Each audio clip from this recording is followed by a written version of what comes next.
Today, I want to answer one simple question. Who gets miracles? Who are the people who, when they kind of do stuff, they get miracles? I'm asking that question because we all know we've had moments where we wonder, Lord, why them and not me? What is it that I need to do, say? Who must I know in order to get that kind of miracle? Who are the people who tend to get miracles? Because I want to be counted in that number. We've been going through a series titled Of the Kingdom, walking through the book of Matthew. And as we are in Lent, heading towards Easter, we've jumped a few chapters and kind of moving around to paint the picture for you of who the Savior is, who the Savior King Jesus is. Today, we're going to jump again, this time to Matthew chapter 8, painting the picture of the kind of faith we need on our way to the cross. As we had the beginning of Lent, Ash Wednesday, where we are encouraged to give up things. And you and I were encouraged to give up a building. How are you doing? It's not enough, according to the scriptures, to give up stuff. You must have faith.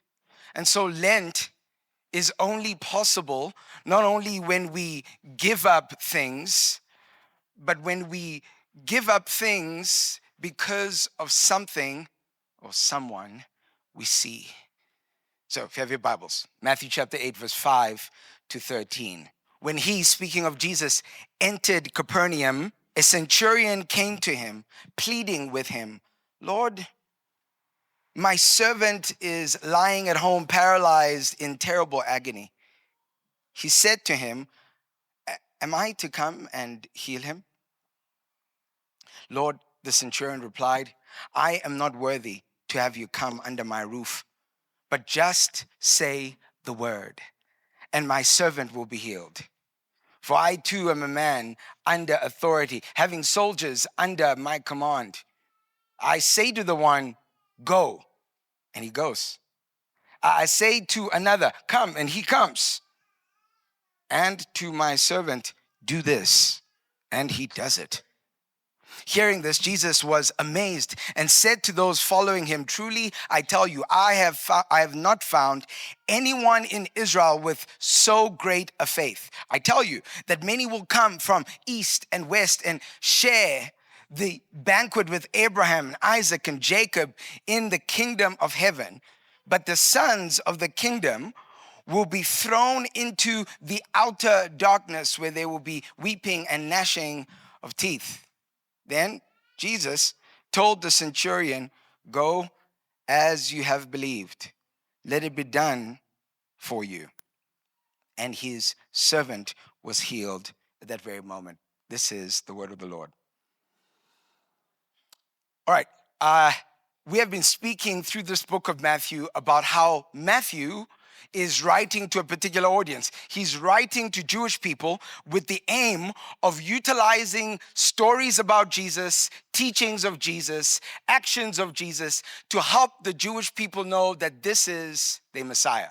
And so we come to a point in time where Matthew is utilizing this story, this very true story of a centurion, this Roman centurion who was a military leader who had a servant who was sick and needed the kind of healing that supposedly he believed only Jesus would be able to provide.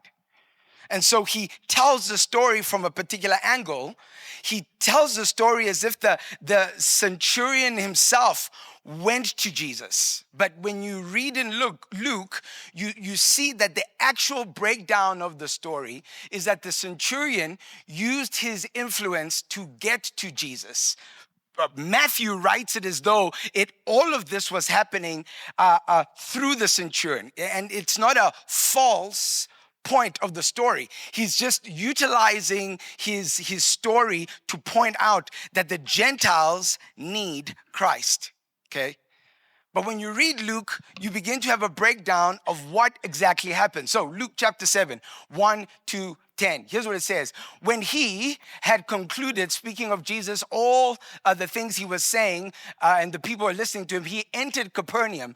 A centurion servant who was highly valued by the centurion was sick and about to die. When the centurion heard about Jesus, he sent some Jewish elders to him, requesting him to come and save the life of his servant. When they reached Jesus, they pleaded with him earnestly, saying, "He is worthy.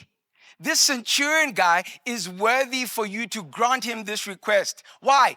Because he loves our nation and he bought us a building. Next slide. Okay, Jesus went with them, and when he was not far from the house, the centurion sent friends to him.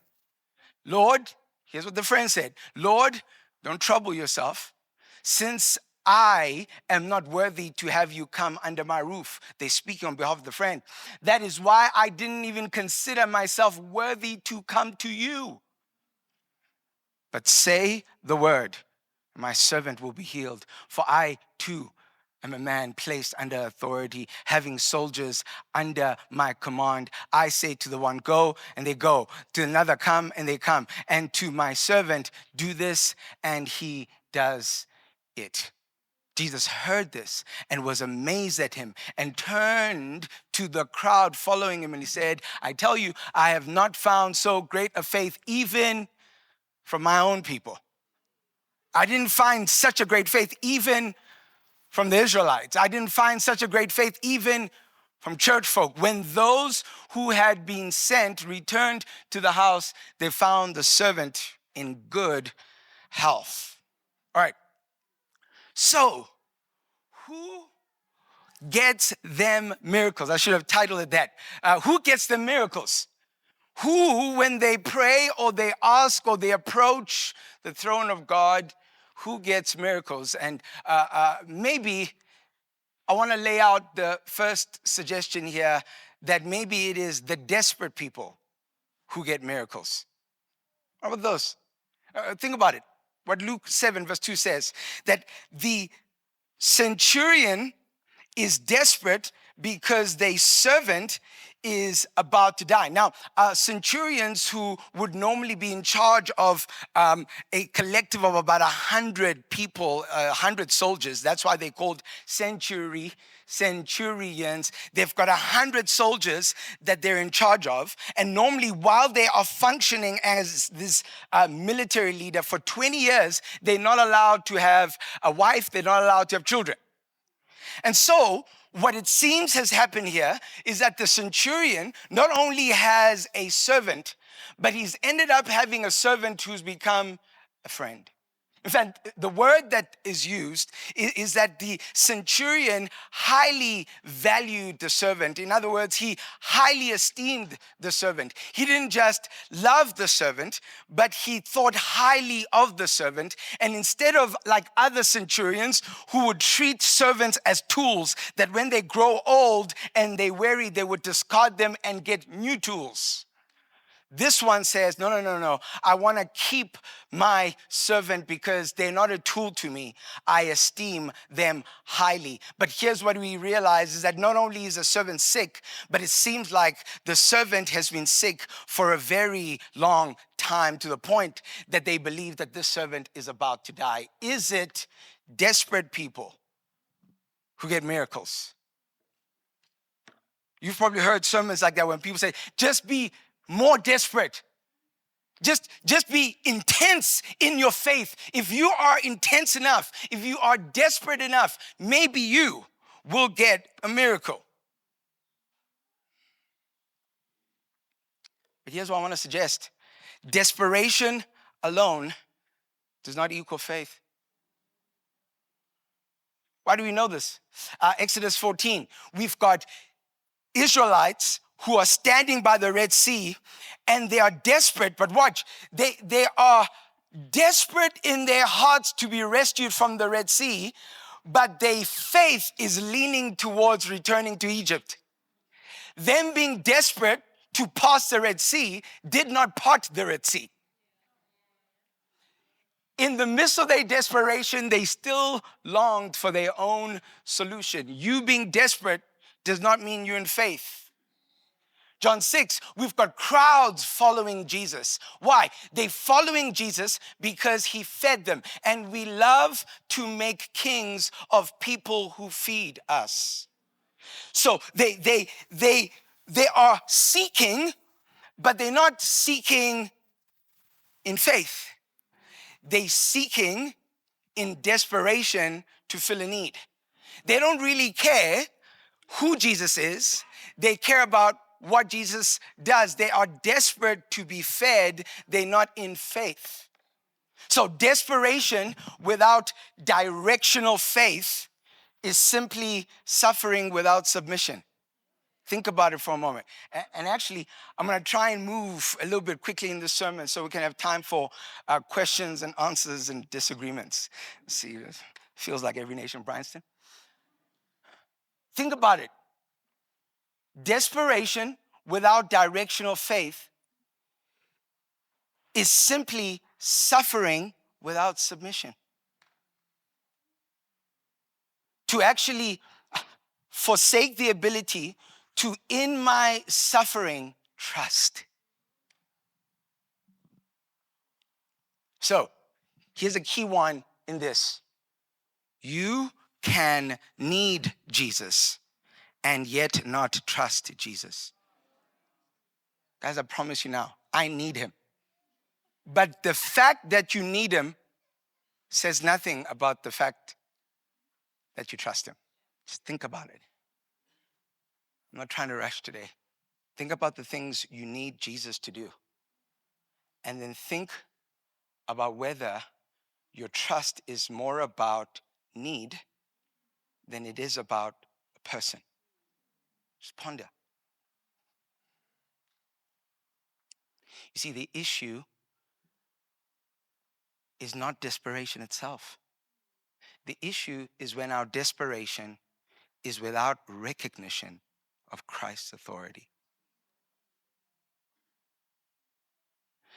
You're not recognizing Christ's authority when you just want to escape a situation. You are recognizing the dire nature of your circumstance. You recognize Christ's authority where whether or not you get out of the circumstance, you still trust him. His ability is not proven by your ability to escape the issue.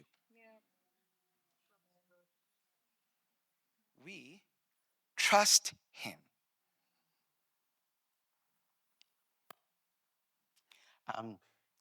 There's a psychologist by the name of Dr. Martin Singelman, and he was doing a study, this is in the 90s, on the helplessness of people.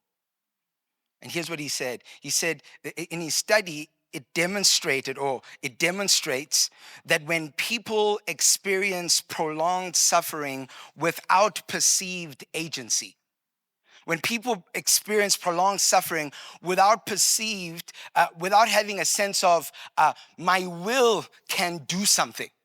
My will can be involved here. I can choose something. When people experience prolonged suffering without perceived agency, they develop patterns of crying out without expectation of change. Dear South Africa, come on now. Okay. Desperation, therefore, can become a habit of appeal rather than a genuine act of trust, where I am constantly in the posture of, Lord, help, and I'm never in the posture of, I trust you. When people experience that kind of suffering, that kind of pain, without feeling like they can choose something in their pain, they get stuck.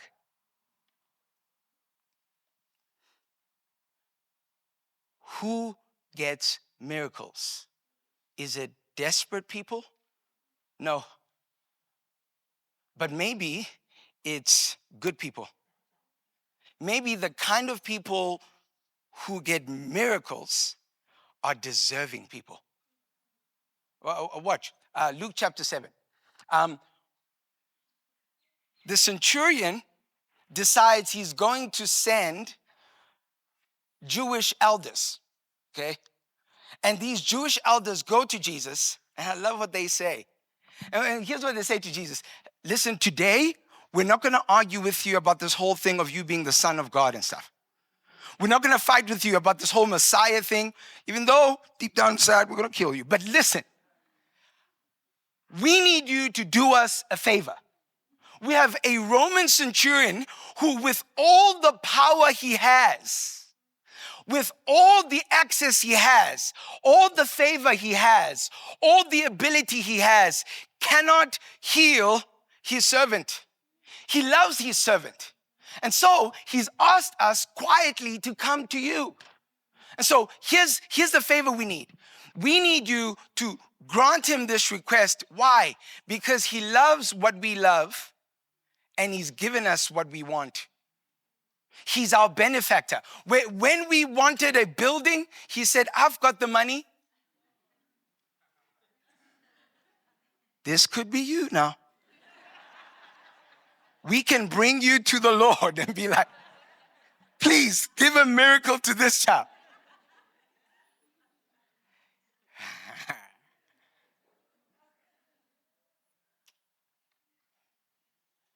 So the Jewish elders, their assumption is the reason why miracles happen to people, the reason why good things happen to people is because they are good people. So, as much as we don't agree with you, we need you to do something good for someone we deem to be good.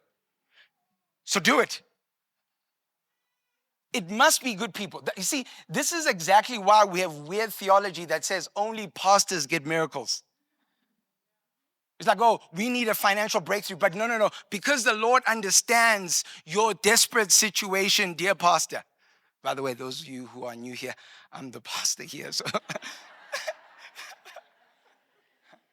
right? And think about it. Oh, you know what? The reason I'm not getting miracles is that God understands that I live in the upper echelons of Bryanston and he's given me enough discovery and enough. So I must take care of things myself. Because miracles are for those who are far off, down there in desperate scenarios. They're the ones who get miracles. Oh, no. Miracles are for those spiritual professionals who their life and job is about trusting so that they can give us sermons about trusting, but actually we just kind of fund what they want to do. Where on earth do we find this in the scriptures?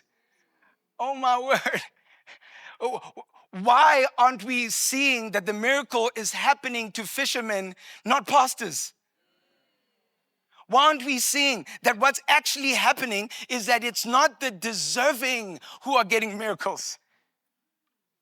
Whoever you think is good professional, they're not the ones who are right there in front getting the miracles. Or those of you who believe that I might not be a spiritual professional, but my morals are good. Because how many of us, including myself, have felt like, Lord, I've done all the right things. Why does that guy who keeps doing the wrong things keep having nice stuff happen to them? See, merit cannot compel grace. Be good, but don't be good so that you might receive grace. Because you've received grace, be good.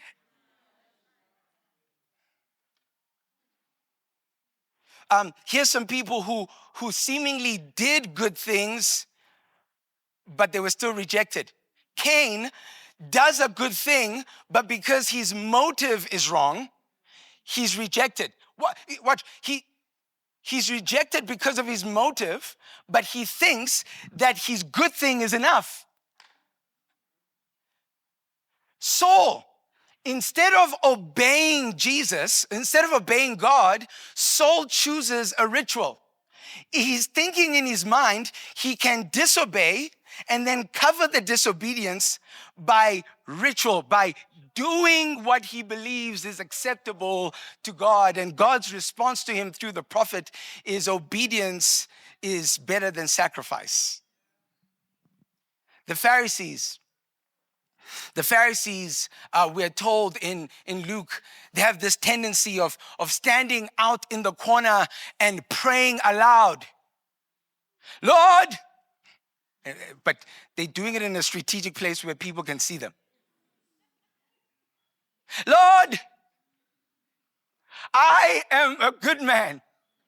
Literally, that's how they prayed. I am a good man. I observe the law. I come to Saturday services. I'm a Sabbath guy. I give. I don't shout at my kids.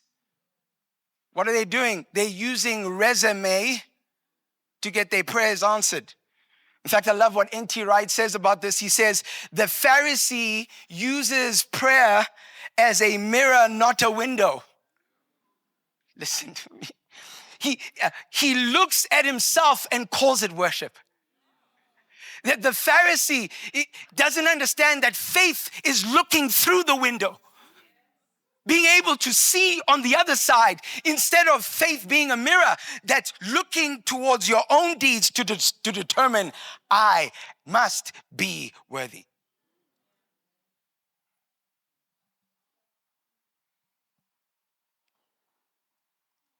How many times have I done that? How many times have I appealed based on good deeds?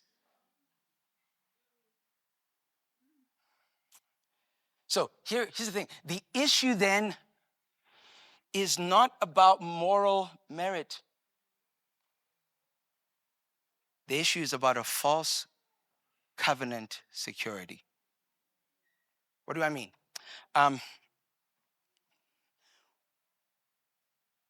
When we approach God with the idea that because I've done good, I deserve, we end up coming before the Lord with a false sense of covenant security, because we think that for as long as I maintain doing good things, God will do good things to me. So I feel safe because I've done good. But come on now, it just takes what? 6 hours before you do the next bad thing? So how long can you maintain security through your good deeds? Which means every time you fail, you are covenantally insecure. And the option that the Bible gives is way better than your deeds. It invites you to good deeds because of the grace you've inherited, which means that even when we fail, we are able to stand before God, not on the basis of our deeds, but on the basis of his deeds. Why? Because merit or good deeds have this thing of trying to replace grace as the source. So if merit is the source of your interaction with God or receiving miracles from God, it's replacing grace as the source.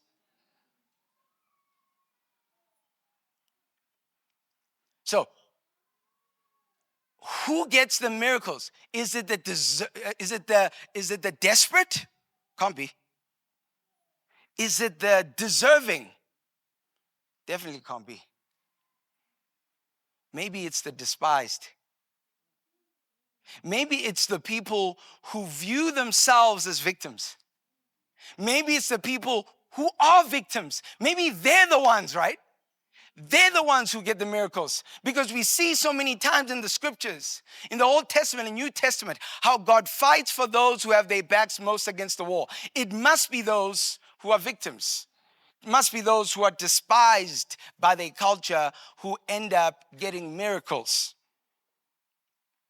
In Luke 7, 6-7 says this: Jesus went with them, and when he was not far from the house, the centurion sent his friend. So watch. Initially, the centurion sends the Jewish elders, and the Jewish elders speak about the worthiness of the centurion. This time, the centurion sends people who actually represent his heart. The elders represented his desperation. His friends represent his heart, and his friends go to Jesus and say, listen, Lord, which is, by the way, a mind blow. These are Gentile people calling Jesus Lord. In other words, these Gentile people are saying that this Jesus is above the level of Caesar. They're saying, you who's above the level of Caesar, don't even bother yourself coming into his house because he sees himself as unworthy. Do we then, is it those people who see themselves as unworthy who get miracles?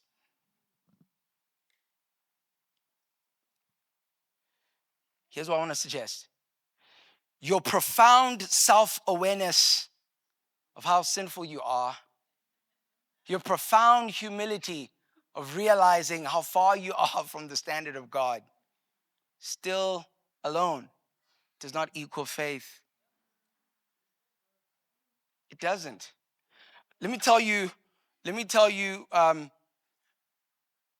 who was profoundly aware of their sinfulness. Judas. Profoundly. He was remorseful. Remorseful. I don't know whether you have friends or, a wife or a husband where they are remorseful, but they are remorseful but not repentant. They feel bad for what they did, but they're not ready to turn. Judas is remorseful, but his remorse does not mean he has the faith to turn. He feels bad, but his feelings aren't able to persuade his faith to help him turn.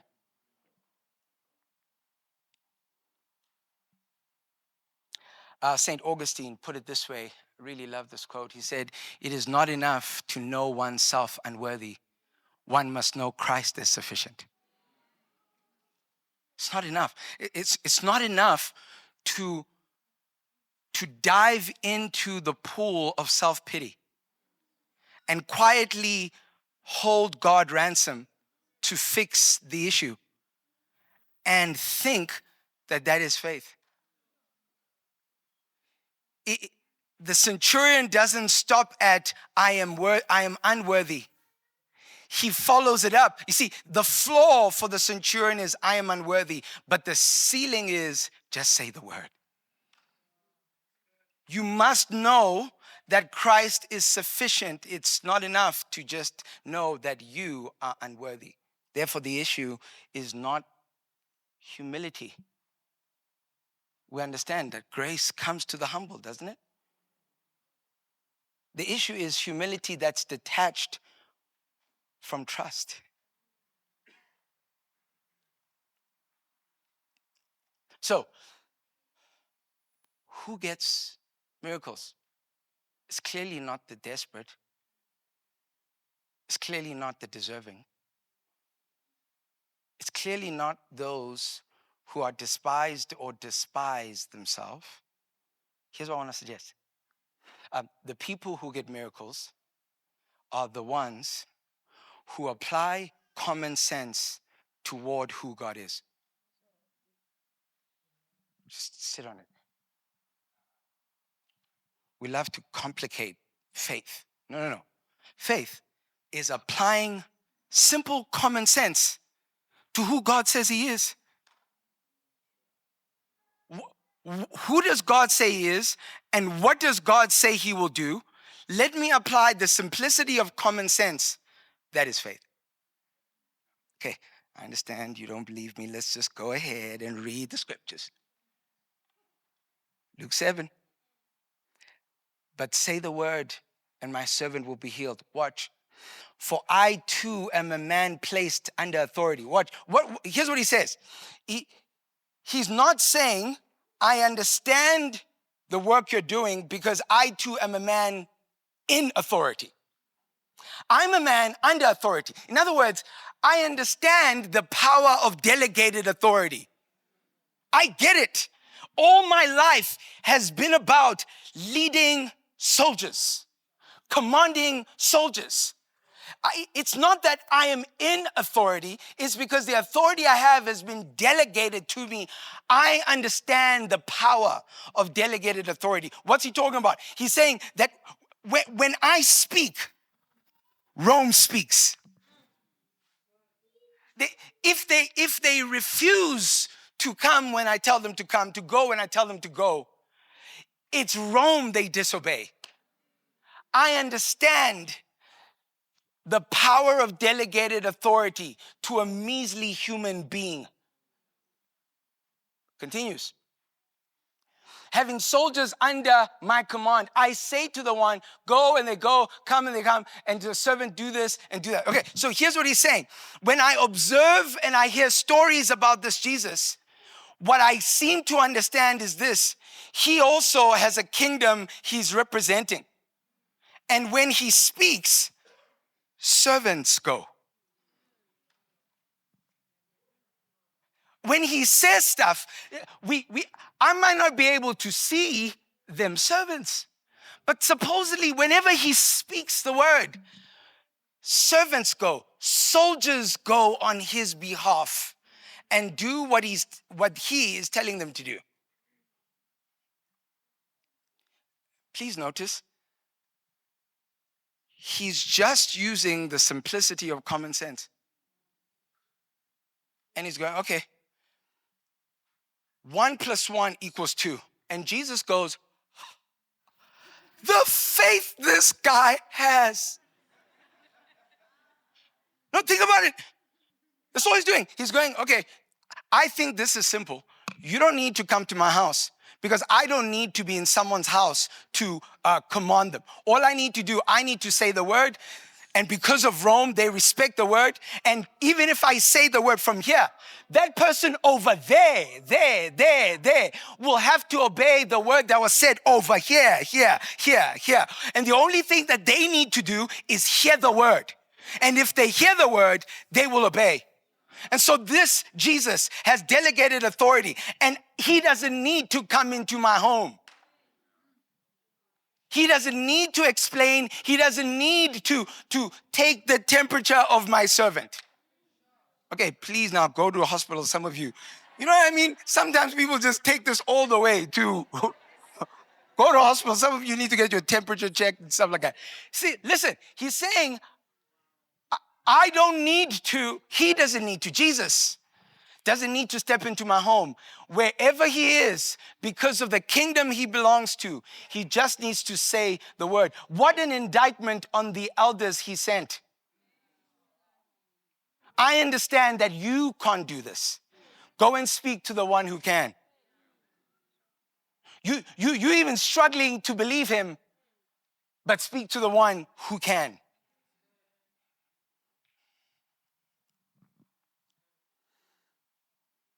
All right, so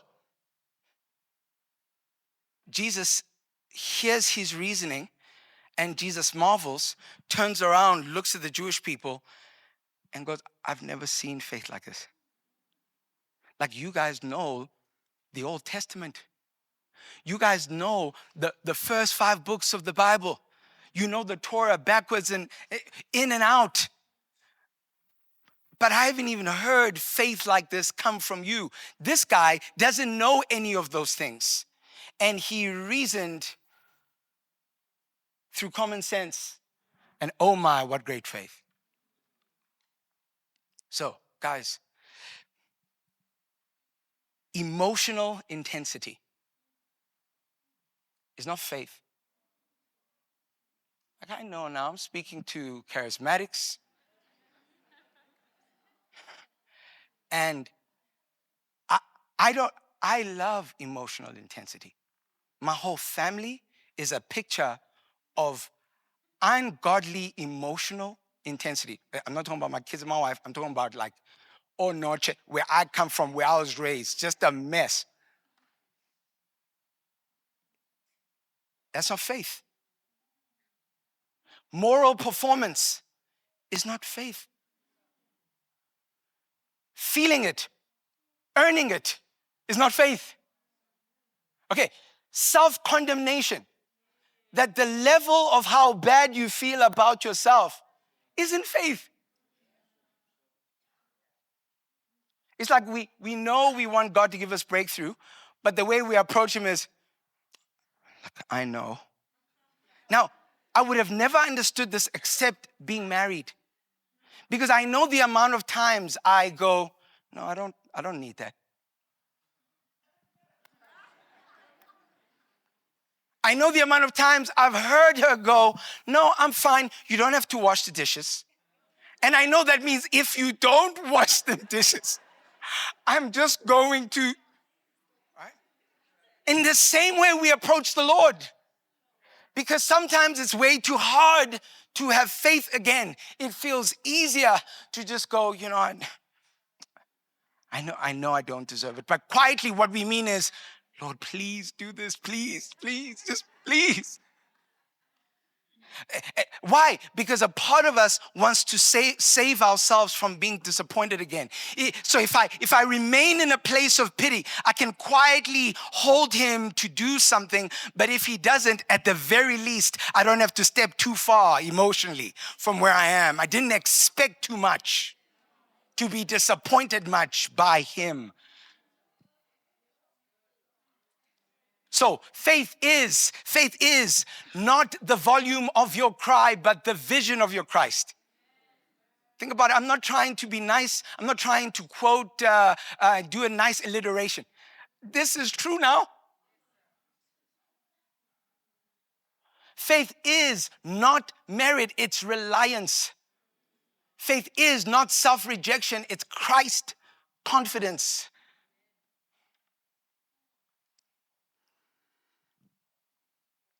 All right. Who gets miracles? It is those who apply common sense. Those who apply common sense toward who God is. I wrote a list this morning, actually. We had a service last night, and I thought about it this morning. A list of people who just applied common sense. Never had a paper. It feels weird having one here. Let's see. Abraham applied common sense when he went up the mountain. And he reasoned to himself, if God promised him his son, and now God is asking him to give up his son, God will resurrect him. He just applied common sense to who God is. He went to the mountain because he reasoned. Sarah, when she heard that she's going to have a child, but her womb is old, we are told that this is what she considered him faithful, the one who promised. And she was like, oh, okay. No, she laughed first. and then the Lord was like, are you laughing? And she's like, no, I'm not laughing. She's like, okay, fine. And then Hebrews, when Hebrews is dating back the story, it says she considered him faithful, the one who promised. She reasoned based on who God is. She applied common sense toward who God is. Moses, when Moses had the option to stay in Egypt and the expanse of Egypt and the wealth of Egypt, we are told that Moses considered the reproach, the suffering that he would go through for choosing to obey God to be way greater than the privileges of Egypt. Why? Because he just reasoned in the eternal reward of God. You understand? It's like somebody deciding whether they're going to make the decision of stepping out of their work and doing the wrong thing. And they reason, no man, what I think I'm going to get temporarily now, I'm going to get eternally later. And they reason. They use common sense, and he says that's faith. David, when he's facing Goliath, he goes, oh no, God helped me with the bear. He helped me with the lion. He helped me with this stuff. Oh, he's going to help me with this guy. He just used common sense. And God goes, that's faith. Common sense toward who God is. Not common sense toward your situation. Yes, you must understand your situation. You are not profoundly charismatic by not acknowledging that you're sick. You are profoundly charismatic by acknowledging that God can heal. And so I don't need to walk around with a limp and people say, what's wrong with your leg? Like, nothing, I'm healed. Come on now. Once again, it speaks of a culture that thinks that performance is going to help them get healing. Now, similarly, I'm not going to have conversation. Hey, I'm sick. Hey, my leg. No. Why? All I'm doing is I'm acknowledging reality, but I'm depending on truth. Okay? Woman with the issue of blood.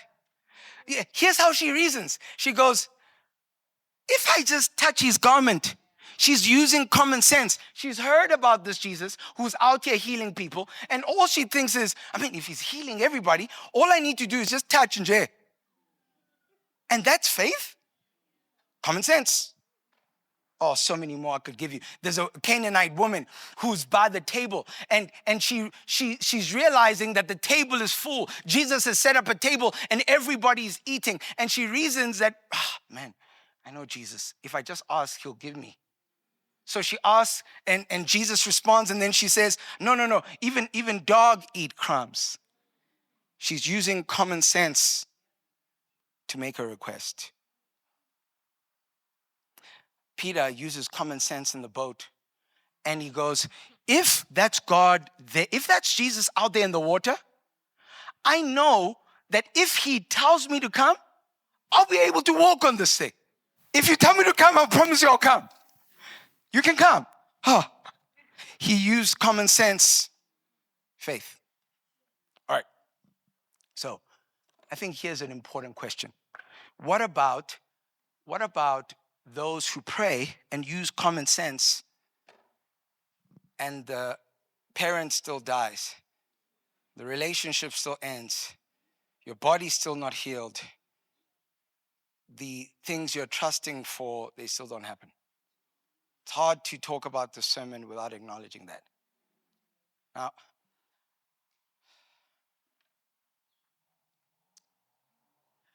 there are not a lot of answers I can give, but I can say this. Jesus was desperate. He was in Gethsemane, so desperate that he was able to say, Lord, if it was your will, if it's your will, Lord, I would love for you to take this away from me. But if it's your will, it's okay, I'll take it on. Okay. He's desperate. The perspiration that's coming from him is blood. Not only was Jesus desperate, Jesus was deserving. Like, you think you're good? Jesus really, really good. In fact, the Bible tells us that in him there was no sin. In other words, it's not that Jesus didn't sin, but there was nothing sinful in him. He was the perfect example of what a human should be. He was desperate, didn't get a miracle. He was deserving, didn't get a miracle. And he was despised. They spat at him, they beat him, they put him up on a cross, and yet he still didn't get a miracle. So, is it possible that we might actually approach God, pray, and have our prayers unanswered? Yes. Is it possible that we might deeply want something, that we might deeply trust for something, and yet still not get it? Yes. But our contentment is that this Jesus has given us not only an example that even when our prayers are unanswered, we can still trust, he's given us a picture that sometimes the centurion's servant will be healed, but other times God's servant will be crucified. Guys, both are miracles. Watch, Jesus goes to the cross, and the one who didn't get a miracle becomes a miracle. I don't know why and how God does what he does, but what I do know is that the kind of power we need when we need a loved one to be raised from the dead is the exact power we need to persevere when we feel like we're dying. Both of those scenarios need a breakthrough from heaven. To persevere without my faith failing requires heaven to break in. Just like for me to pray for my child to be healed requires faith. It requires heaven to break in that moment. Who gets miracles? Those who apply common sense. Apply common sense toward God, toward who God is. Apply common sense in the place of your need. Apply common sense in the place of your celebration. Apply common sense in the place of your cross. Apply common sense toward who God is, whether your prayer is answered or not.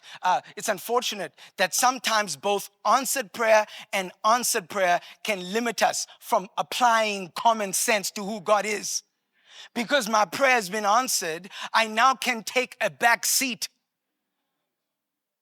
Because actually, the most pinnacle thing in my life has been this one thing, and now I don't need to really apply faith in the present reality of the thing I've received. Both answered prayer and unanswered prayer can be dangerous to your faith if you don't apply common sense toward who God is every time. I'm not asking you to be emotional and passionate. I'm just asking you to go, if this is who God is, then what?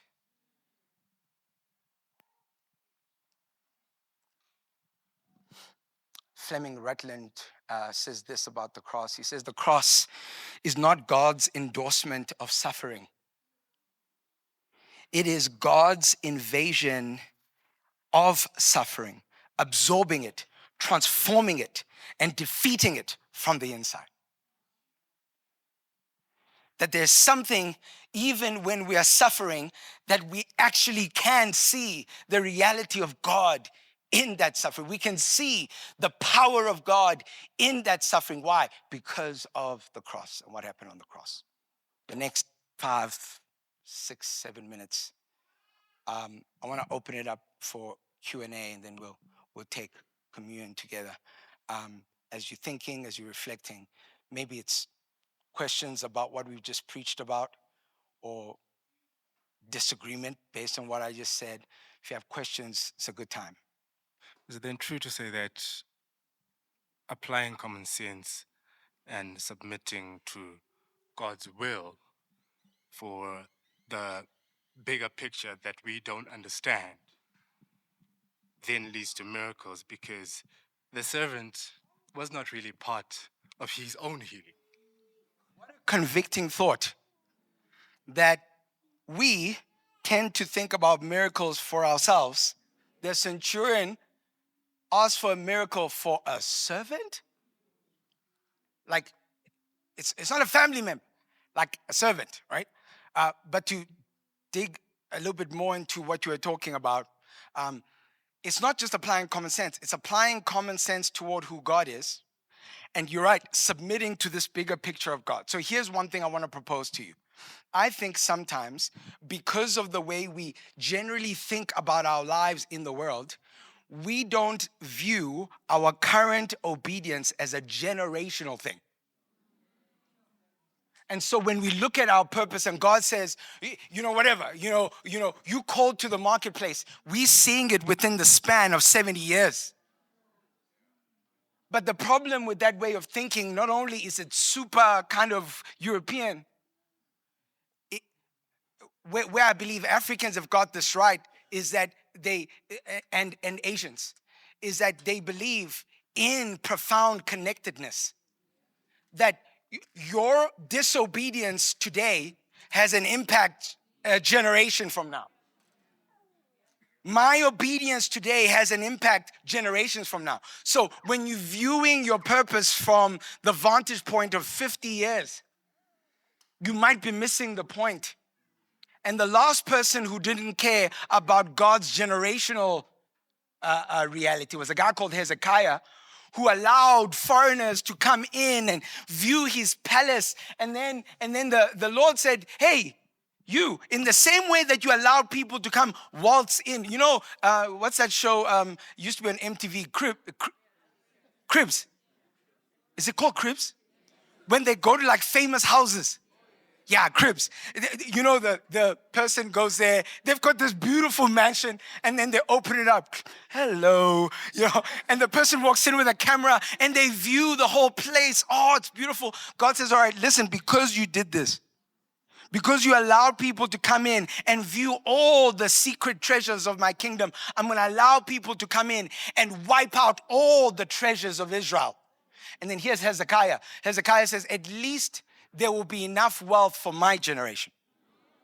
See, why? It's because sometimes we don't embrace the mystery of what seems to be an incomplete promise. Because we think it's meant to happen in 50 years. No, it's generational. God has this bigger plan, way bigger than your budget, your brains, your career.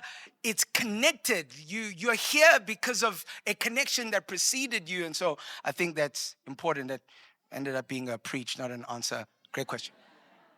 Who else? Yes. Thank you for your service today, sir. So, what you're preaching about reminded me of the story of, gosh, they were in my mind just now. Those guys were put in the fire. So, what they said, they were like, even if God doesn't bring us out of the fire, you know, as you were saying, sometimes we do believe that God can do stuff, even though we still have to believe that, even though if it doesn't happen, I'll still believe in this God. And also, Daniel, the king, said, I hope your God can save you. And you still believe in a way, because he went down to the lion's den and asked, Daniel, are you still there? So, thank you. So it just reminded me of this. Thank you.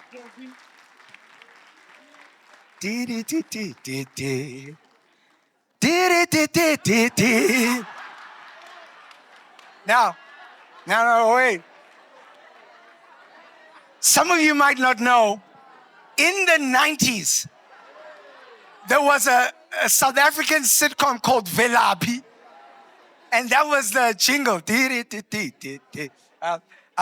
I definitely know this is probably your first time here because of the amount of times you said, sir. I'm like, this guy, you must be new here. But great observation. Mojo. Yeah, it's actually connected to what he's saying. So it's a question. So in a given situation, or in terms of what you're saying, is there a way to distinguish or tell or discern the difference between you applying common sense and you being presumptuous of God in a given situation? And if so, how? Yeah, good. That's hectic. I mean, you got a clap from a question. Okay, I'm glad you asked the question, and I'm gonna answer you guys. Okay, I'm not preaching anymore, right? I'm gonna share, like, personally for me, how I process faith, because I felt many times faith has been made complex for me, and it's been complex in my mind. Okay, so you don't have to take this. This is what I do.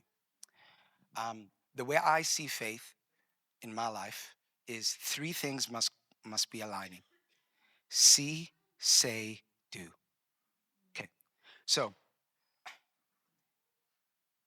let's say I'm in a scenario where my child has a speech impediment. That's a true scenario.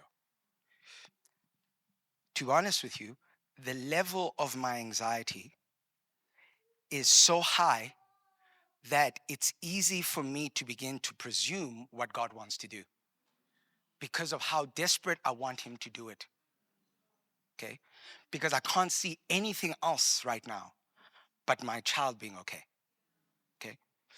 And so I'm anxious. And what I am seeing is what's going to happen to him in high school. What's going to happen to him in varsity, right? And because that's what I'm seeing, what I'm saying is, man, we should have read to him more. You know, or you should have read to him more. Right? And what I'm doing, I'm all over YouTube, assuming one magic video is gonna help me change this whole thing. And I'm gonna now all of a sudden, I'm gonna come home early and I'm gonna do all the things that I have been doing, but I'm gonna times 10. I'm gonna apply effort to the problem. Okay. So in order for me to not fall into presumption or go the other extreme, right? I don't want to feel the anxiety. Oh, God will heal, God will heal. I don't want to talk about it. I'm not even going to send them to a speech therapist because God will heal, God will heal. You know, and every, moment I have, I'm just trying to push down the feeling of anxiety. I'm still seeing the same thing, it's still anxiety. So here's what I've learned to do is that when I'm facing a moment, and I hope that we do this as a daily lifestyle, not just when you're facing a crisis, is that I need to see something higher. Thus, I read the word. Here's what the Bible says, is that your faith increases. How? Because you've heard the word. Supposedly, if I hear the word, I will see something. I will see something of God. I will see something of the kingdom. And then based on what I see, I'm going to say something different. Watch, Jesus is always seeing what the Father is doing. And so when the Pharisees are trying to trap him to do certain things, Jesus says different things and not the things that they want to say. Why? Because he sees something different. His orientation is bigger than the crisis. Okay? And so I don't think I am being presumptuous when I now begin to enter the word and read, and I'm reading the story. I'm not just reading to get myself out of the scenario. I'm reading to have an understanding of who God is and what his kingdom is like, so that in the midst of my child's seeming speech impediment, I can see more than this. So that I can say something. Watch. Now, faith is incomplete if you just see. You must do. You must do. And in that moment for me, part of my doing is to learn how to come into my home and be a non-anxious presence where all my kids are crying because their brother can't speak well. And I need to be the kind of presence that Christ is to me because of what I've seen. And so the act is to choose to be the place where you can place your anxiety on me. Because of what I've seen. Do you get what I'm saying? See, say, do. I'm constantly trying to align these things. When they said no to being in this building, I'm not pretending with you that I'm okay. I have to go see something. Learn to say something that aligns with what I want to see, and then do something. So part of the action of doing is I'm scouring the land with the team to find a building. But I'm not assuming that the finding of the building is what sets my anxiety calm. I am searching without anxiety because I've seen something. Hebrews 11. Faith is the substance. So if what I'm hoping for is a master's degree, faith is a substance. Faith is the form that says I've registered for the course now. Right? It's something that allows me to taste of something that only I can see. But it gives me the ability to act, to do. Because to just be registered is not to have the masters. I must do, I must press in. And so throughout this course, I'm constantly seeing but my faith is constantly doing. And so this is the beauty for me of not being presumptuous, is that I must be in the word. And here's the beautiful thing about community, is when I believe that what I've seen in the word is, when I see something in the word, but I'm adding onto it, community should help. It's not community just for community's sake. Community helps me to see better. Anyway, so we're out of time. I'm going to ask you to keep your communion, but to actually take it with you and take it at some point today, just as you are reflecting on this one idea, common sense toward who God is.